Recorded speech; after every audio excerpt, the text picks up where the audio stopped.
My cousin Carson is better than your cousin Kirk. Oh, yeah. Hail to that. Gio Giovanni is here, a.k.a. I am Carlo on YouTube. Make sure you sub him up. I am Adrian Fedq. Week 7, Monday Night Football, Eagles and Redskins. Get fired up. Hell yeah, baby. Let's go. I can't wait to see this game. This is somewhat of a tough matchup for us, like I was saying earlier to you. Now with all the hype around us, let's see what happens. Yeah. That's the interesting thing coming in here, because 11 days. It's been a long wait to play this game. And we're hearing the narrative now. The Eagles, they're one of the top teams in the NFC. Carson Wentz, MVP discussion, where a week ago we were regarded as an underdog. Now all of a sudden we're a favorite. So we'll see if we can kind of handle that new narrative now. Exactly. Yeah. So here's kind of the way I see this matchup. Because on paper, there's too many injuries on the Redskins' defensive side of the ball for them to combat with our potent offense. That's kind of the way I feel. But the way these games always play out, they're always close. It doesn't matter. It doesn't matter what the paper says. It don't matter at all. Kirk Cousins gets the ball out quick. He has been playing well lately. I'm a little bit scared of this matchup, but I'm also confident at the same time because of the injuries. But by no means do I think it's going to be a cakewalk. Yeah, I don't think so either. I have a lot of Eagles fans hit me up because every week I'm picking against them, but I just thought like the Chiefs game we couldn't win, or like Panthers game I thought short week would be tough, and everyone's like, oh, you're so negative, you're so this and that. I'm like, dude, no, I'm not. This is what I think. And this week I think we could definitely win, but it's going to be a tough fucking game. We finally beat them this year for the first time in 2 years. I understand it was week 1, this and that. You got to understand they're better now than they were then. I know they just beat the 49ers only by 2 points, but still, they're a pretty solid team. Even though they have the injuries, Cousins has had great games against us. I think he's 5-1 versus us or some stat like that I heard. So, or 5-2 now? I can't remember. But, yeah, it's not going to be no cakewalk, man. And if it is, then hell, I'll be happy as hell. This is a big tester here for me as a fan to know that this team is legit. This isn't just, a smoke and mirrors. This is something where you want to put your foot down and show you're the best in the East, best in the NFC. You shove it down their throats. I'm not saying they're the best team in the whole world, like they're the Patriots or whoever, but it's just to show that we're no joke on primetime television. Yeah, I'm with you. I feel like the Redskins are the perfect opponent right now because of all the talk that we've heard. This is a game where the Eagles have to win. This isn't a game that you can afford a letdown. This is a rival, a divisional game. You can put a stranglehold on this division if you win it. There's no letdown here, I don't think. Yeah, you can't. And just like you said, stranglehold. It's going to be a sweep on them. We don't have to even worry about the Redskins. Okay, if you can sweep that, you don't even have to worry about them in the East. Now you look at Dallas, which is they're not as great, not as good at all. Okay, but you look at those like I was saying. You kind of wipe out the East, and you got a big grip on the NFC. The Redskins can still make the playoffs because of now, Green Bay with Rodgers going down. You never know what could happen, but this could really help us big time. Like we don't have to worry about them at all, and it's only week 7, so you don't have to worry about nothing. Yeah, for whatever reason, when we always play these guys, they always pressure us. Doesn't matter. I mean, last year statistically, they didn't rack up a lot of sacks, but when they played Philly, it was 4 of them, I believe. And week 1, there was a lot of pressure on Carson Wentz. And if this offensive line can pass block and give Carson Wentz the time, the Eagles should be able to pick apart that secondary because you got Josh Norman with a rib injury, Bashad Breeland with an MCL sprain. I believe that's his injury. If off the top of my head, I don't know, but I think that's it. I feel like the Eagles should be able to throw the ball on them. Oh, most definitely. I think you look at week 1, they did have Norman in. He did a solid job on Torrey Smith on the deep ball, etc. Yep. And I look at the past few games, Carson Wentz's deep ball has gotten a hell of a lot better than it did in the beginning, which is dangerous. It's dangerous for the Redskins because now they really got to worry about that deep ball. He can hit it now. I'm not saying he's automatic because he did have a couple mess ups, okay, but he's now getting that deep ball, starting to get used to his receivers. And he could now hit the deep ball down the field with Torrey Smith. He had 2 shots that first game, but didn't connect, or it was too short or whatever. But now with what's his name out, Norman and the other corner. I mean, I don't know what they're going to do to stop him. I just hope they don't have no sleeper next Hall of Fame corner on the bench or something that comes in and it's just amazing. I would kill myself if that happened. But yeah, I don't think it's going to happen. I mean, last week was the game where I thought Alshon Jeffrey was going to break out, and he sort of did. I mean, not really. 5 for 70. But, again, this is another matchup where for a second straight week he's not facing an elite cornerback. The first 5 weeks it was Josh Norman. It was Janoris Jenkins. It was Marcus Peters. It was Casey Hayward. It was who am I missing? Patrick Peterson. So now he's facing easier competition. I don't think that he and Wentz quite have the cohesion yet. I think that's why we're not really seeing the stats. Also, the other reason why we're not seeing the stats is because his presence is opening it up for everyone else. So Carson's going to other targets too. So, statistically, you might look at Jeffrey's stats and, you might not be too impressed, but I think there's more to look into than just that. Exactly, and it's funny because myself, I wasn't impressed. I was thinking in my head, like, should we really re-sign him? What should we do? Because I'm looking at him, and it's going to be a lot of money for him. I already know because the market was already set last season that he was going to get all this money and all this and that. And I think it was actually really smart for the Eagles to do a 1 year because his injury history, and we'll see how things work out. But now that you do think about it, I don't care about stats with Alshon. People want 1,000 yards. People want 15 touchdowns. I don't need all that, okay? And this is why Carson Wentz is one hell of a quarterback. He's a smart-ass quarterback because he's not looking – people are yelling and screaming, hit Alshon, hit Alshon, hit Alshon. What he's doing is he's letting the defense double cover Alshon and let everyone else open. He's like, all right, I'm going to hit Nelson Aguilar here and let him take it 40. I'm going to hit Ertz, let him get a touchdown. I'm going to hit this guy, that guy. And that's what I like because a lot of quarterbacks, when they get a new toy like that, they get a nice little new receiver, they try going to him too much and shit doesn't pan out. There are a lot of interceptions, a lot of things go sideways. So I'm really happy that he's taking the game differently. You know what I mean? By hitting these other guys that are open. That's a great point you make, really. And the reason why I don't think they have the cohesion yet. So there's this stat on Pro Football Focus. So Jeffrey has the most targeted, what's it called? Most contested targets in the NFL right now at 21. And he's only caught 8 of those passes. So he's supposed to be a 50-50 ball guy, and he's really not coming down with them. Now, I don't think that's on Alshon. I think that's actually on the chemistry that's lacking right now between Wentz and Jeffrey. And that chemistry will build over time because Carson Wentz doesn't know how to throw the back shoulder ball. I've noticed that. He hasn't, at least not yet. That's something that he's got to work on because I showed a clip on from the Chargers game, and there was that one pass, the back shoulder. I guess he tried to throw a back shoulder, but it was just like way off target. He doesn't know how to just fire that ball yet. Yeah, and once this guy is a work in progress, and he is a phenomenal quarterback so far. He still has kinks in his armor, and he's still like this is what makes me so happy about Carson Wentz, that he's my quarterback. That he has all these tools, all these measurables, but he still doesn't have the back shoulder down, like you were saying. He doesn't have the deep ball down, but he's still running up for MVP. Yeah.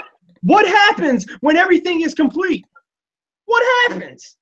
When the deep ball's there, the back shoulder, the this, the that, the fades. What happens, man? It gets me really excited. It really does. It should get you excited because we've seen so much improvement even from week 1. Because his deep ball accuracy was really, really lacking early on. This was something that was 100% accurate. He was overthrowing Alshon on the deep ball. He didn't have, the trajectory down on the deep ball, that big loop, the high arc. He didn't have that. So we're seeing something new every week. We're seeing him progress. And I'm just so encouraged because what we see right now, it ain't shit because he's going to be even better in about a month. Yeah, I hope so, man. And, he's not going to be like, how do I put it? Not every football player is complete. Not every quarterback has everything mastered. For example, Tom Brady isn't super mobile, but he's mobile within the pocket. There's not many quarterbacks who can do every single thing, and that's just human nature. It's just anything in life. You're not going to be 100% everything. But I do think he's going to improve a lot on what he's already good at, and he's going to get better at other spots too. I'm hyped up about that, man. I can't wait. Yeah, hell yeah. I feel like John Gruden when he calls the games, man. You know John Gruden about the quarterbacks? Yep. Oh, man, he loves Wentz. He loves Luck, man. It seems like he gets a hard on as soon as they mention him. That's how I'm feeling right now with this Luck shit. I mean, with this Carson Wentz stuff. He's the new generation of quarterback, man.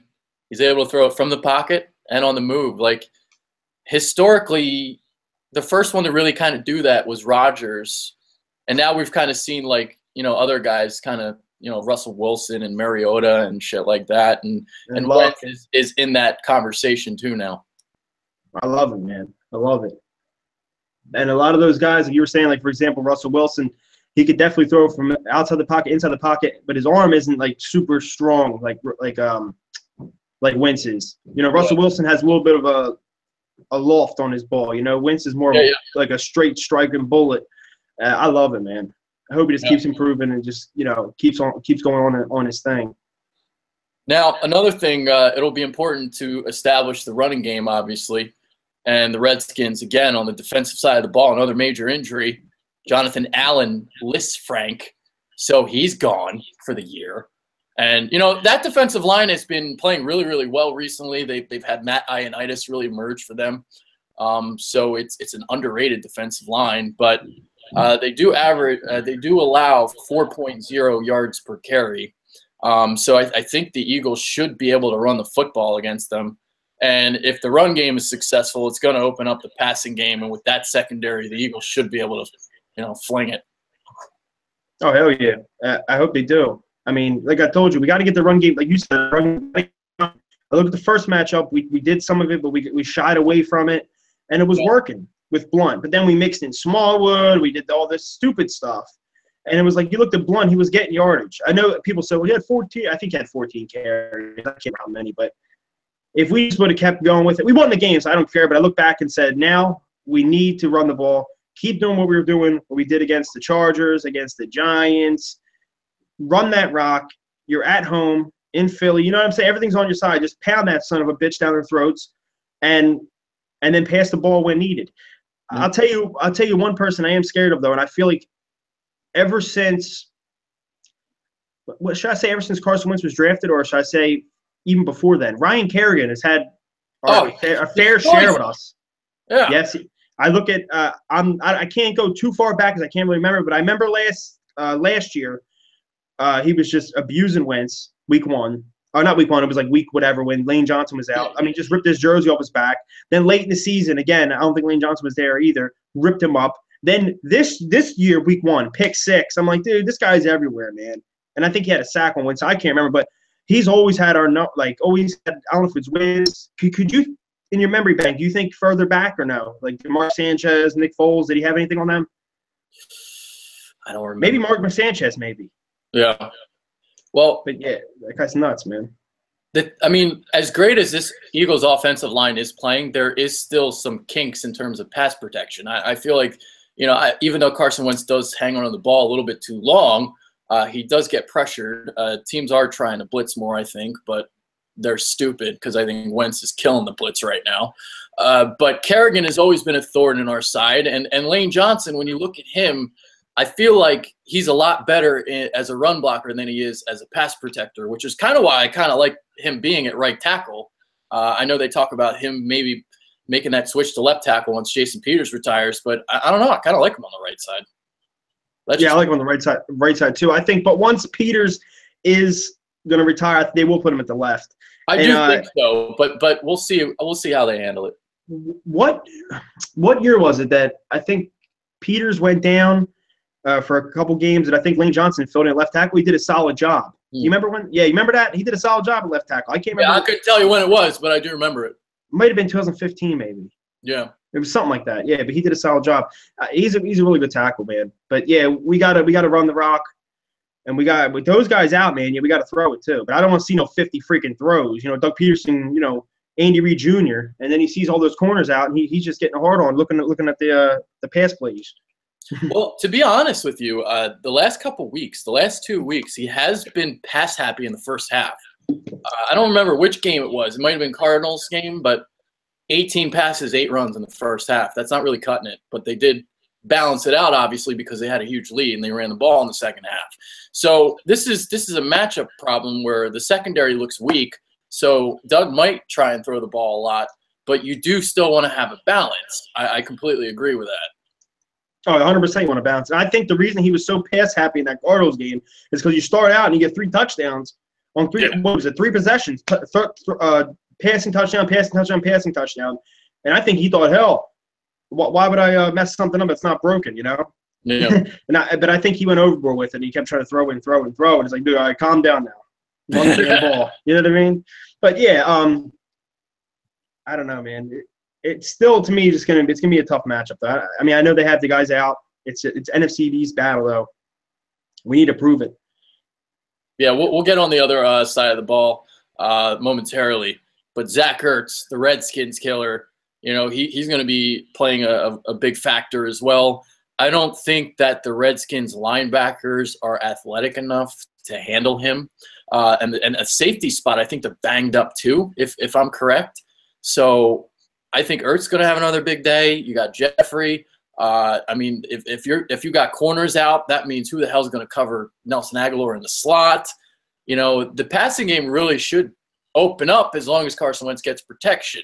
All right, so let's move on to the other side of the ball because, you know, we might be scoring a lot of points, but the Redskins might be scoring a lot of points too. We'll see.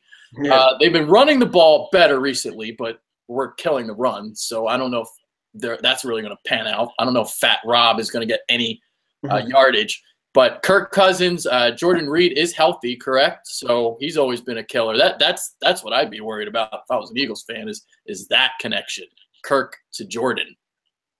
Yeah, me too. I will say this about their running back, Christian Thompson, I think his name is. Oh, I'm worried about him out of the backfield. Yeah, definitely, man. I was looking at his stats these past couple weeks, man. He's really damn good out the backfield. I think as a receiving back, I don't really not much as a running back, like hand the ball off. More as a receiving back, I'm more scared of him. Yeah. He's no joke, man. Well, he had that what, like 30-yard touchdown in week 1.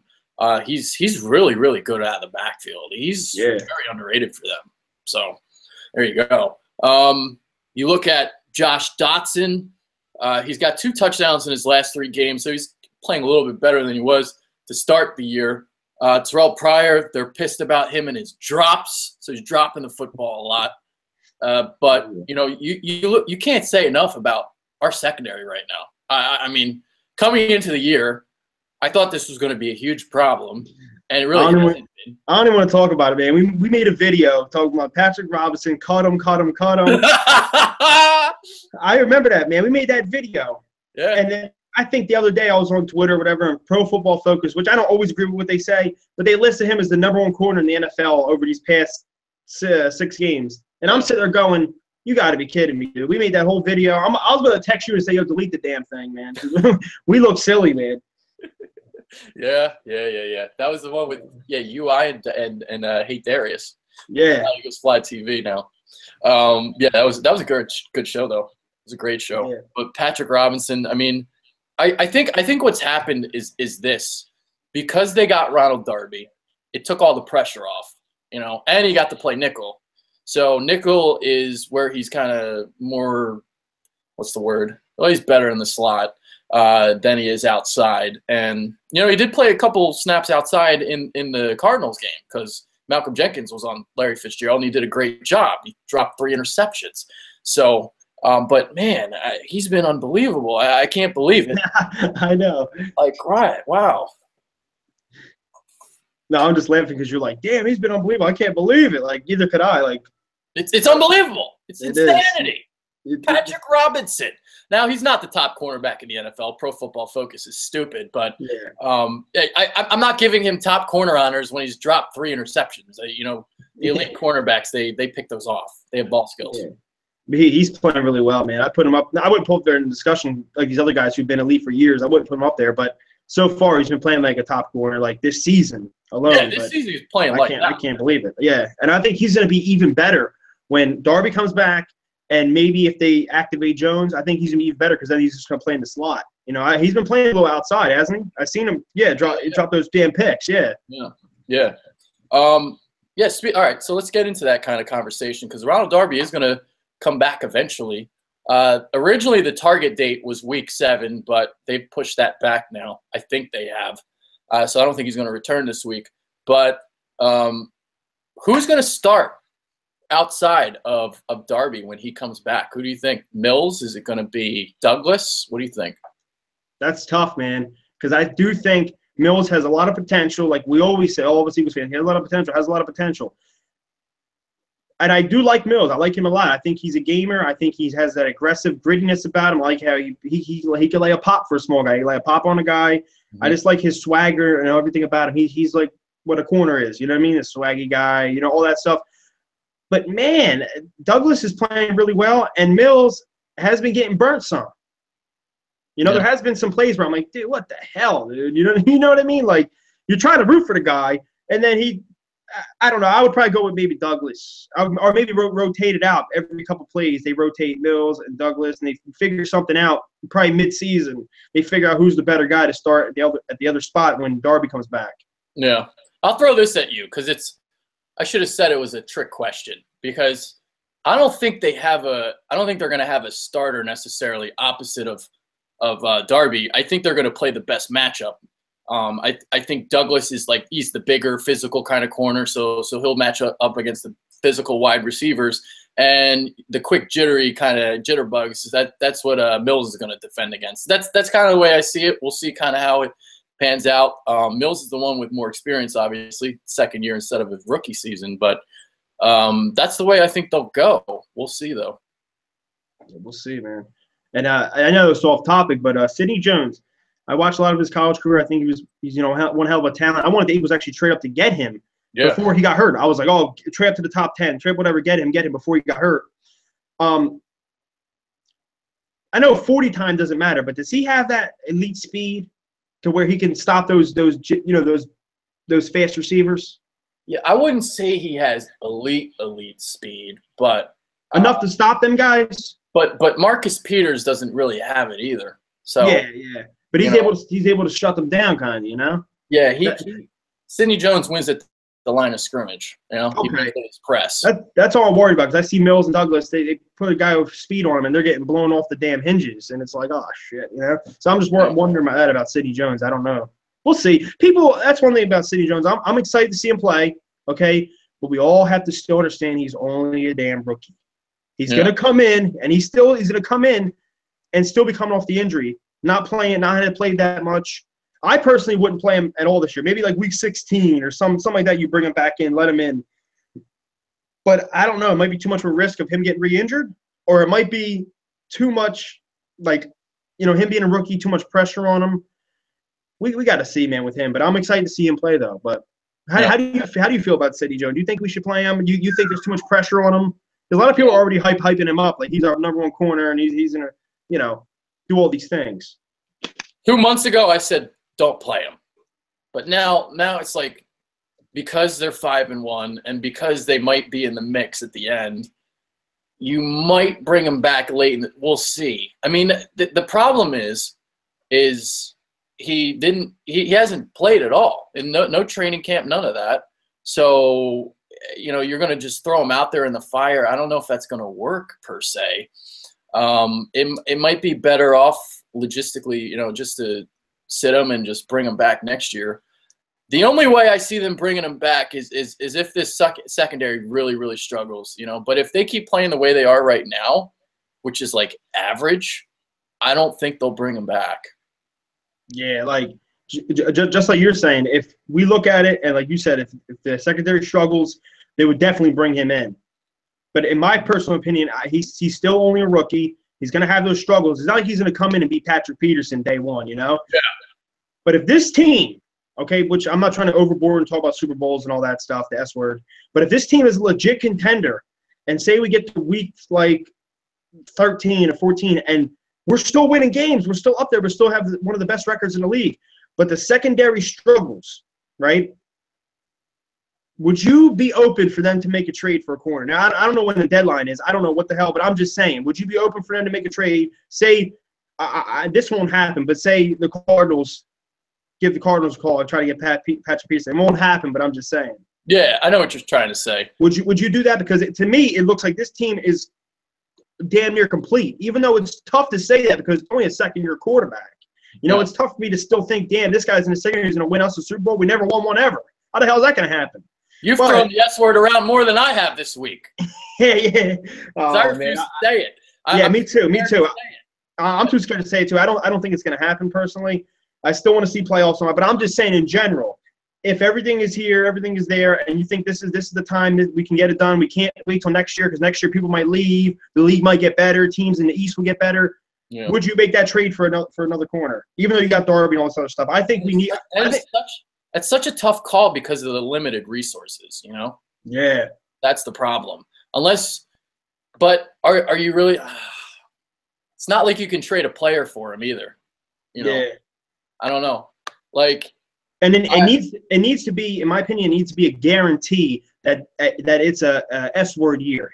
It needs to be guaranteed because you don't want to give up a king's ransom and then you just get the first round of the playoffs and you lose. And it wasn't even the corner's fault. It was because Wentz threw a pick or the line gave up or someone got hurt. You know what I'm trying to say? But if it's guaranteed that it's that type of year, I give up a first-round pick for a Super Bowl. Yeah. You understand? But it's not guaranteed, so it's stupid to say that. But yeah. The problem with bringing in a guy is he's got to learn the whole offense. He's got to learn everything. And there's an adjustment period. There's about a month maybe where they're going to have to adjust because you're bringing them in midweek, out of the blue. I don't know if it's going to work. If you want to bring a corner in, you bring him in now. You don't bring him in later. Yeah.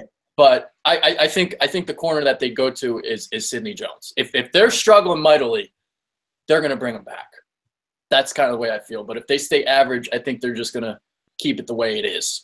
But I pray it don't happen because I don't want them to have to rush him out and him get hurt again or something like that. Because we're struggling. I hate for him to be a sacrificial lamb or something like that. Yeah. I think it's kind of unfair, though, because, people are going to ask him to come back and just assume that he's going to be great right away. You kind of made that point earlier. I think it's difficult to just kind of throw a rookie right into the fire like that and think he's just going to kill it right away. It's a little – I'm, hesitant bringing him back. I don't know. It's a tough call, man. It is. I think you still need to see how the season goes.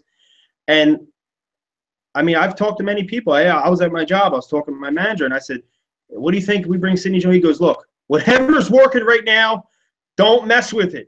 Just keep it the way it is. If the secondary is shutting down people, even though you got bums at corner, if they're shutting down people, just keep them as the starters. There's no – because, I think Navarro Bowman or whatever got released. Yeah. And I asked him, I was like, yo, should we pick him up? Because we have a little bit of, our linebacking depth's a little, whatever. He goes, look, whatever's working, don't mess with it.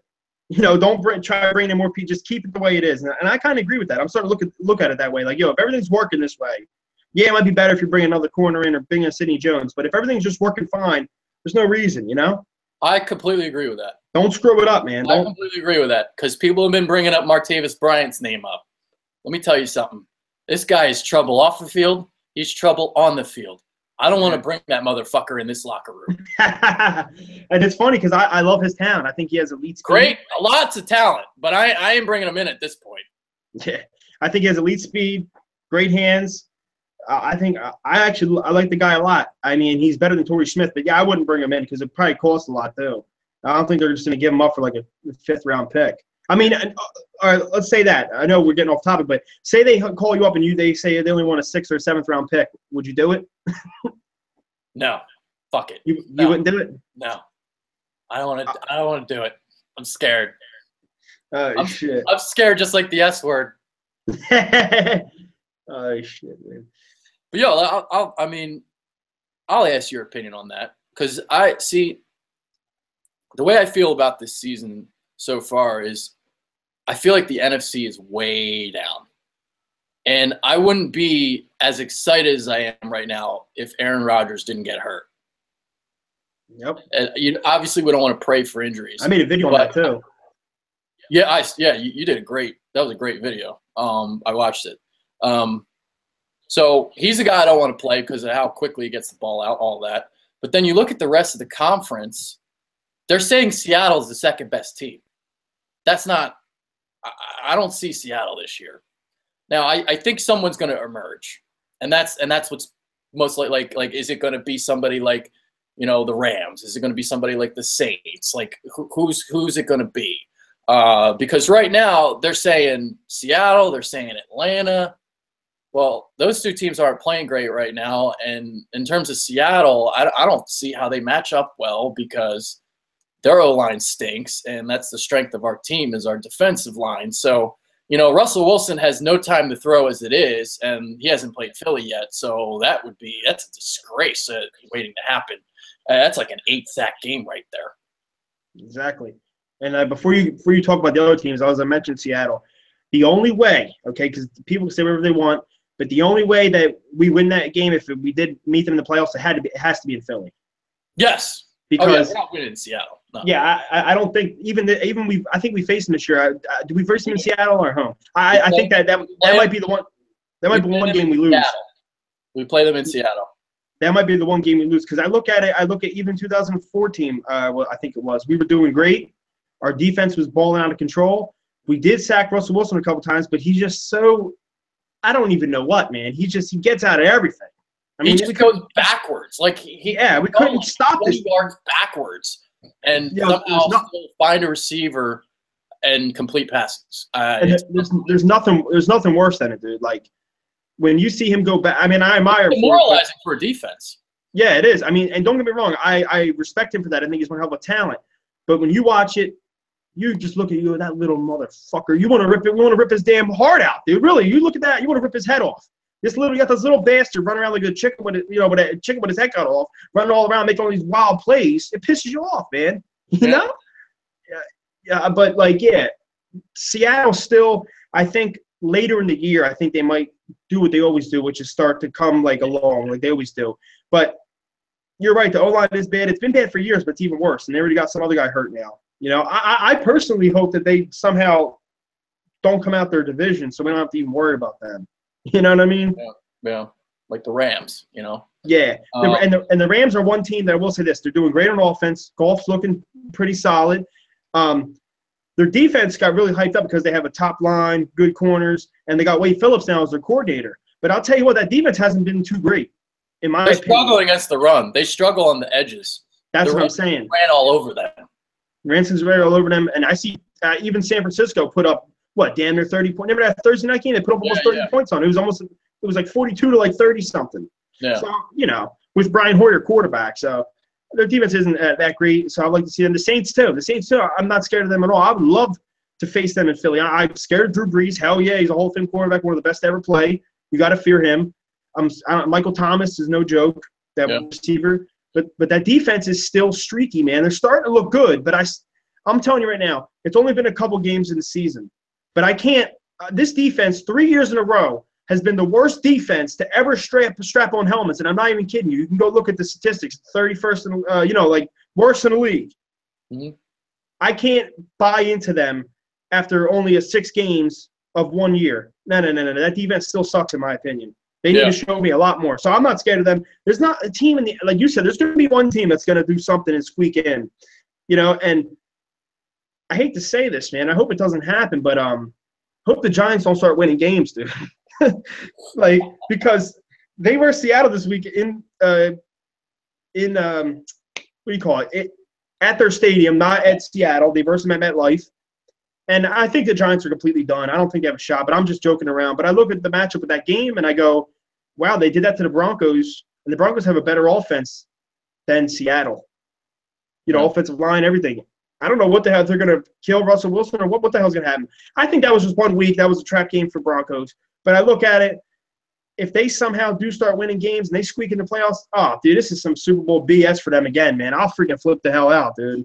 If they have that damn every time 9-7, 8-8, they get in the playoffs because this year sucks. Yeah. If they get this year, NFC sucks. If they go 8-8, they can make it in somehow. Yeah, I'm telling you, because teams are terrible. That's why I'm preaching, man. Like that NFC home field advantage is definitely obtainable. It's no joke. And we need it, man. We need it. Yeah. Anyway, talk for like a minute because my charger I need to get it. Okay, I got you. But yeah, back to what I was saying about the The NFC this year, anyone who's watching, shout out to y'all. Thanks for watching. The NFC this year is just weak. It's just down. It's not what, you know what I mean? It's not what we thought it was. I would even say the AFC too. The AFC is also weak. There's no elite team in the NFL. Exactly. Don't get me wrong. Everyone says Kansas City, Kansas City, Kansas City. Listen to me, man. We should have won that game. And I'm not over here beating a dead horse. Oh, man, you're so bitter. How the hell am I bitter? We lost the game. I admit we lost the game, but we should have won it. We threw the ball like 100 times, barely ran it. We did run it. We had some success, and we didn't run the freaking ball. I look and I go, I think we were up in that game at one point. I think it was like 14 to what? Like it was like 14-10 or 17-10. We were up in the game. Yeah. At one point now, I can't remember what the hell score was. One point in the game, we were up. And I'm like, man, it was after that Alshon touchdown. Mm-hmm. I'm like, okay. I don't remember what the score was, but what happened was LeGarrette Blount didn't get a carry in the game. So, exactly. People don't want me to talk about Doug Peterson anymore because he's 5-1, but that game he cost the Eagles a win. He didn't run LeGarrette Blount. And then that screenplay that was intercepted, so predictable because Justin Houston knew exactly where that ball was going. That's why he put himself in the passing lane. That wasn't like an accident that he got in the way and tipped that pass up in the air. Exactly. So that was something we talked about on our film study from that game. But, but to give Doug credit, the last couple of weeks, 3rd and long, he's letting Carson Wentz finally sling it. No more of those screen passes, no more of that predictability. So he's doing a better job in that sense. Oh, definitely.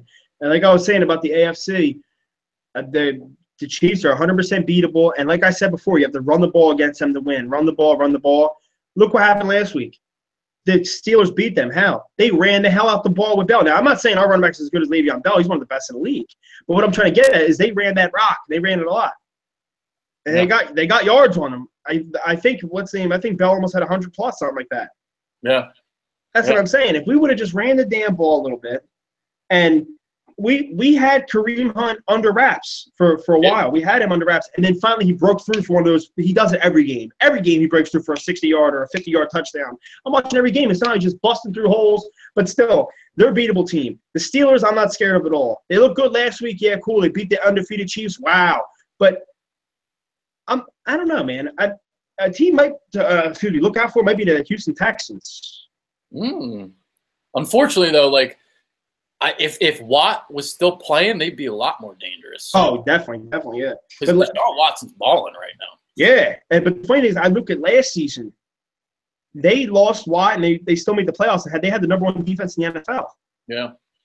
And I don't know, man, but there's still a lot of football left. There's going to be one or two. There's going to be one team in the AFC and one team in the NFC that's going to sit back and emerge. There's going to be a team we're still going to be good. We're still going to somehow get in the playoffs, but there's going to be a team that's going to be dominant somehow in the NFC by week, I don't know what, 10, something like that. You're going to see, okay, that team's doing something. You know what I mean?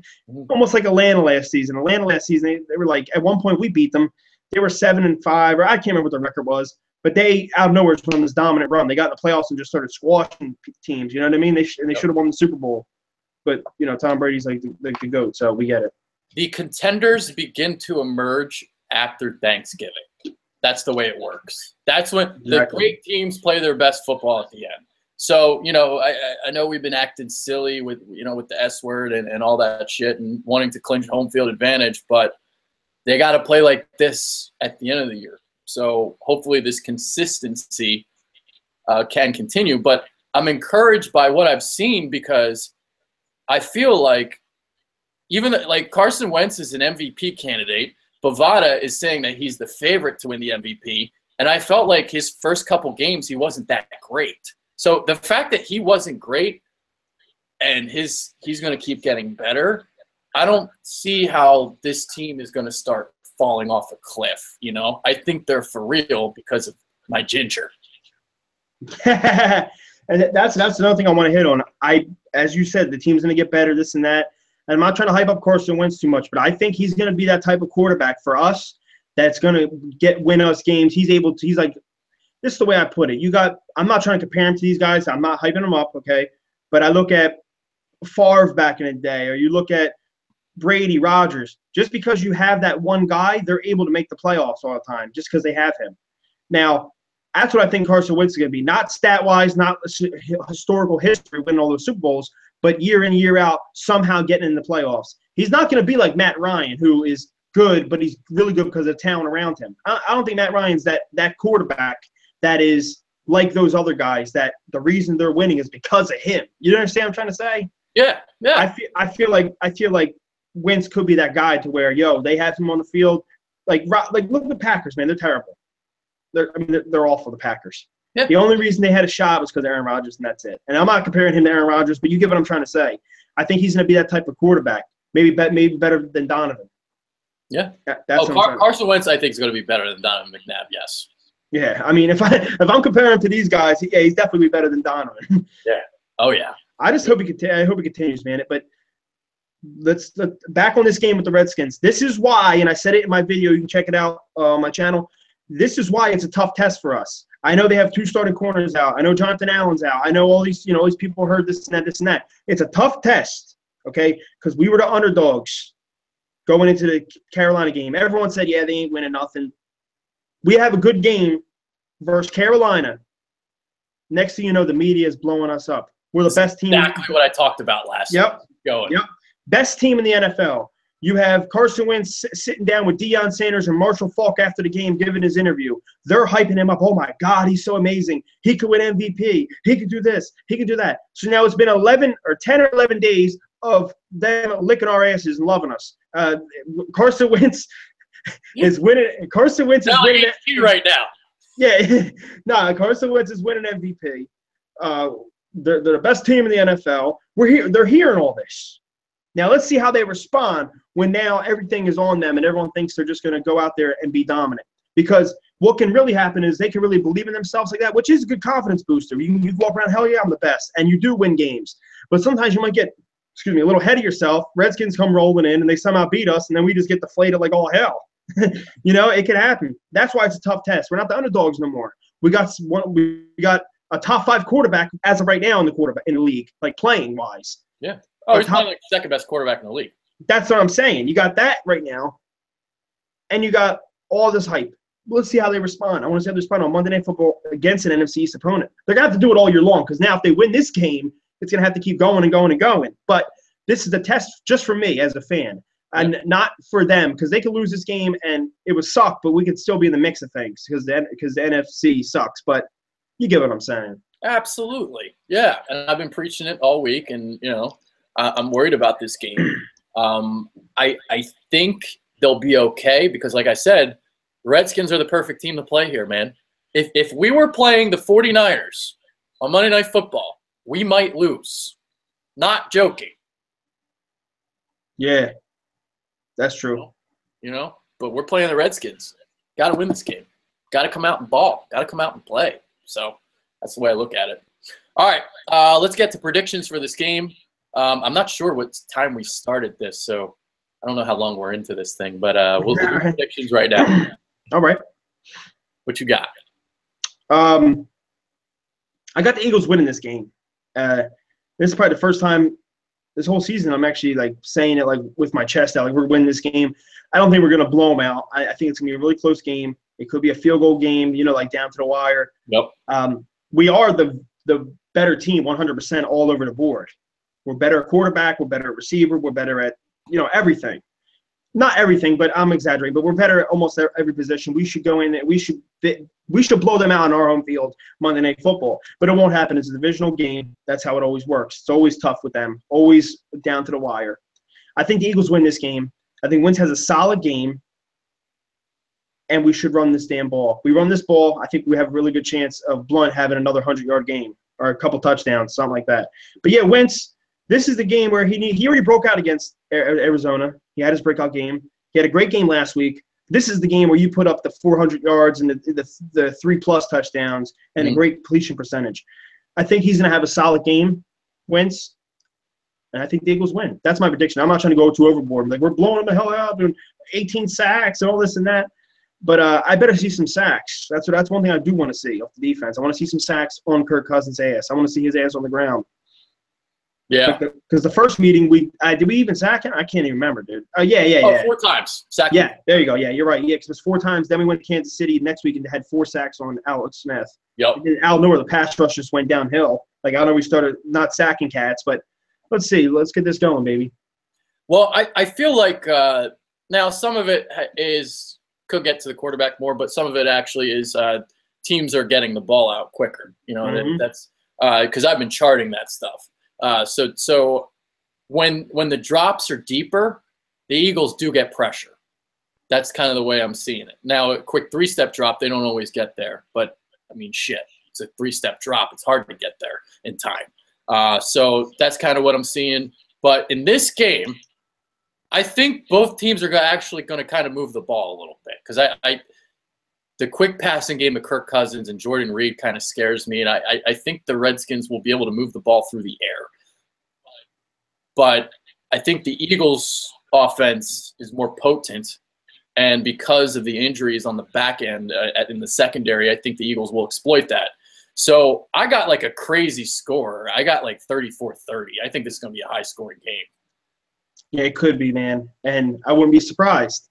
But I think our defense, if our defense gives up that many points, and I'm not saying like, oh, you know, this, that, but if our defense gives that many points, that will kind of piss me off. Now, don't get me wrong, they do have a good offense, but our defense is way more capable of shutting them down. I mean, you know, I look at Arizona. I think they have a tougher offense besides the offensive line. The offensive line sucks, and we shut them the hell down. But yeah, I think it's gonna be you're right. It might be a damn shootout type of game, and that would really suck.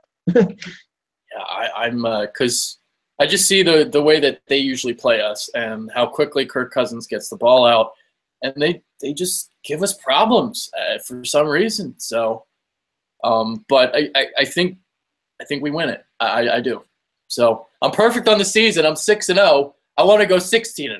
So hopefully we keep it going. Wow, you're 6-0. I didn't know that. Damn. Yeah, I got proof too. PhillyInfluencer.com. We make all the picks. So. Oh, I believe you. Yeah. I almost picked the Chargers the 1 week. That was the only one I was like really struggling with. But besides that, yeah, I've been pretty confident. Like I felt like the Eagles matched up well with Carolina. So it's funny that I thought we would have more of a chance against Carolina than going all the way out west and playing the Chargers. But, you know, that's just kind of how it worked out in my head. I was saying to me, I was about to take the Chargers. I took the Eagles.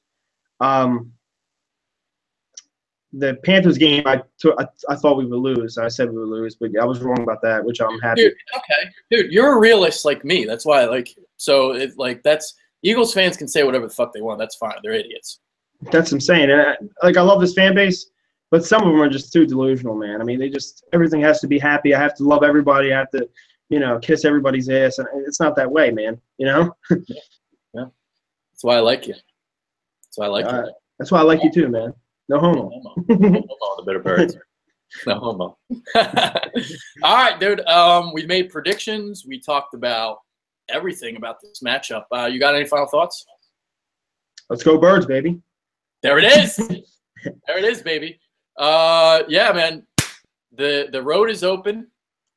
The window is open, as you put it. Let's go fucking slide through it. Hell yeah, baby. Let's go take this team down. Let's put a stranglehold on the division, baby. Let's go. We're out. Peace. Peace.